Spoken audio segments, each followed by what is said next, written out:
Saan tayo, Koys? Ay, tumalikod ka nga. Charot. Joke lang. Hindi, Arj. Ba't pinapatalikod mo siya? Ako, Joke lang, joke lang. kausapin ba natin siya? Joke lang, hindi. Ha? Okay lang naman, bakit Oo, tayo kausapin hindi? mo natin siya. Ito naman, naghumarap ka pa talaga sa amin with your name. Kausapin mo. Good afternoon po. Kumusta ka na, Gerald? super naman talaga yung Kinamusta lang hampasan niyo naman, dyan, ha? Ay, naman. Sorry po. Wala namang masama mag-amustahan, di ba? Yeah, wala naman masamang kamustahin si Gerald. Oo. Kumusta ka na? Mabuti naman. Anong pinagkakabalan mo ngayon? Nagtrabaho ko na maayos ngayon sa Ah. call center. Call Ay, center. wow. Ang tagal na kayo. Kailan kayo huli nagkita? Minutes ago. Minutes ago. Yes. Saan ka nagtatrabaho? Sa call center ngayon. Call center. Paano pag may tumatawag sa'yo, mabilis ka na mag-reply ngayon? Uy! Bakit mabilis? Ba't tinatanong mo pwede siyang mag-reply? Ito naman, ko lang kayo. Matagal ka bang mag-reply? Dati. Kaya nag-work siya sa Nagbago call na siya. center. Nagbago na siya. Ngayon, mabilis na siya mag-reply. Nag-improve na po yung skills ko ngayon. Ang galing. Ano ba yung mga bagay na mini-message mo sa kanya tapos hindi siya nagre-reply? Sino? Hindi, ikaw, dun sa mga nakasama. Akala mo masushoot mo ako sa banga, abol. Hindi, ano yung mga latest na mga problema ngayon sa call center? Marami po. Pero dumidepende po yun sa iba't ibang account sa call centers.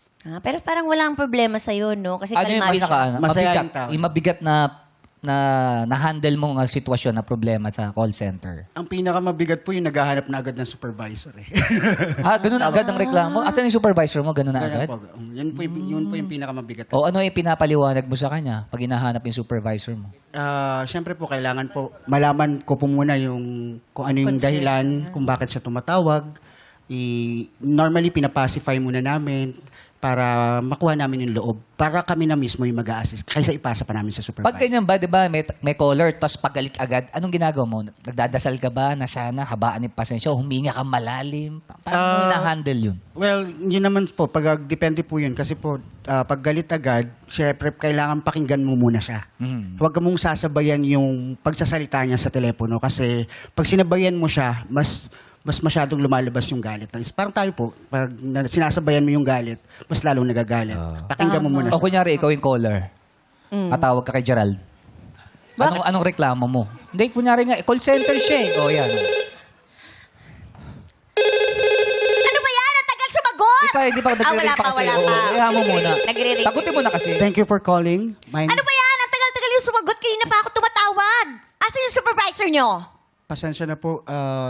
Ano bang paglilingkod namin ngayon? Ano ba yan? Di ko na rin naiintindihan yung sinasabi mo. Ilunok mo yung siomay. So, makaigat, nagbe-break kasi. Ano po bang may tutulong ko, ma'am?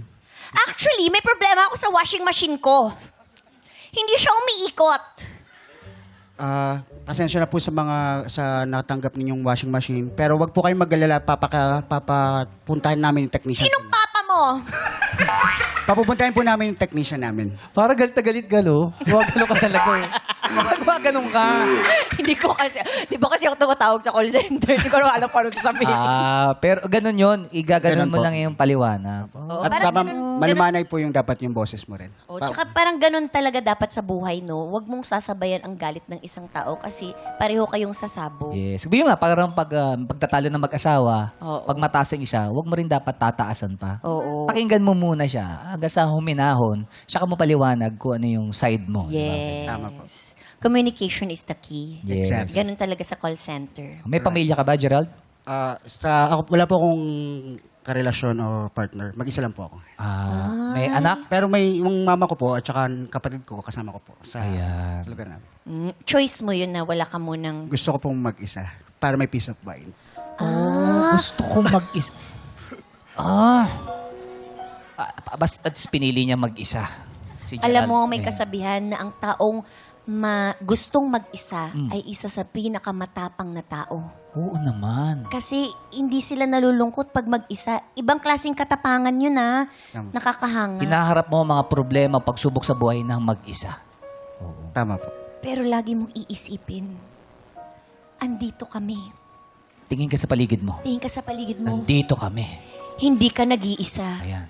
Kaya Kung pag may... gusto mo ng karamay, tingin ka lang sa kanan mo. Ah.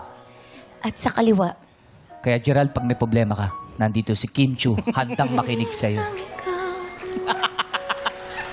Bakit ganun yung segue? Ha?